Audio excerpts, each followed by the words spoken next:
राजस्थान चुनाव, मारवाड़ में बीजेपी का मास्टर स्ट्रोक, हनुमान बेनीवाल के सामने खेला बड़ा दाव, ज्योति मिर्धा बनेगी चुनौती।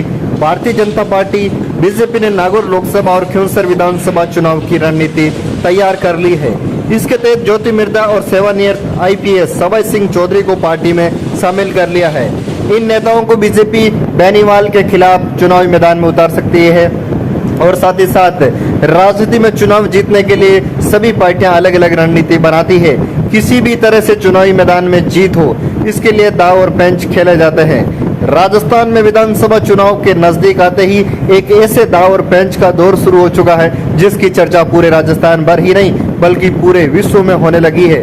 मारवाड़ में कांग्रेस और बीजेपी दोनों ही पार्टियां सबसे बड़ी चुनौती देने वाले हनुमान बेनीवाल पर ऐसा बड़ा दाव भारतीय जनता पार्टी ने चला है।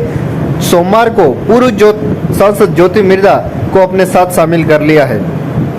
दिल्ली में पार्टी के राष्ट्रीय मुख्यालय पर मिर्धा ने बीजेपी की सदस्यता ग्रहण कर ली है।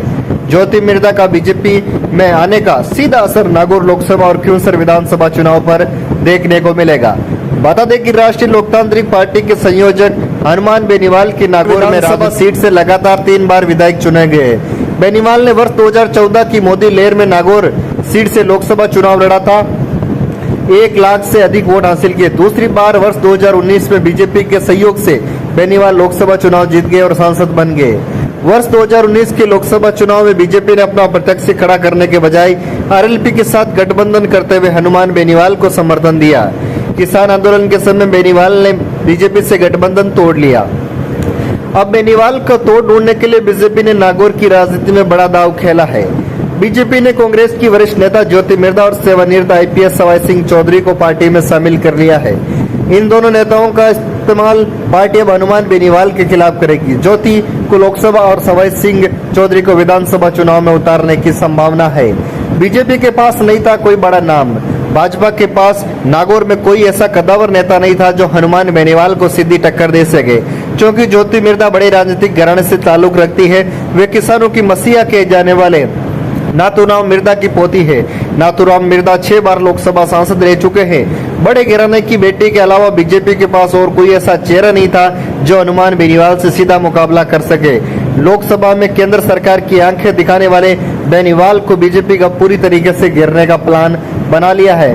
विधानसभा के साथ लोकसभा चुनाव की तैयारी। बीजेपी ने इसी साल होने वाले विधानसभा चुनाव के साथ अगले साल होने वाले लोकसभा चुनाव की रणनीति भी बना ली है।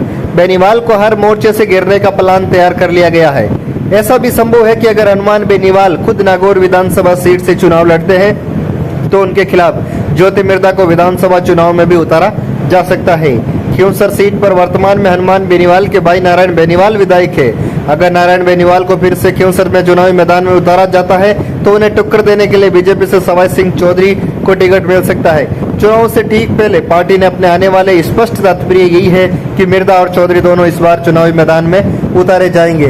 तो राजस्थान की विधानसभा और राजस्थान में होने वाले विधानसभा चुनाव से पहले बीजेपी ने एक बड़ा दाव खेला है और ये दाव अब कहीं ना कहीं हनुमान बेनीवाल के लिए थोड़ा बहुत संकट बन सकता है या पूरा संकट बनेगा।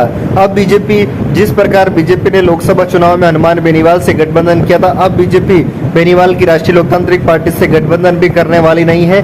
तो ऐसे में हनुमान बेनीवाल बीजेपी और कांग्रेस के मध्य अब खिंवसर की विधानसभा सीट पर भी आपको रोचक मुकाबला देखने को मिल सकता है।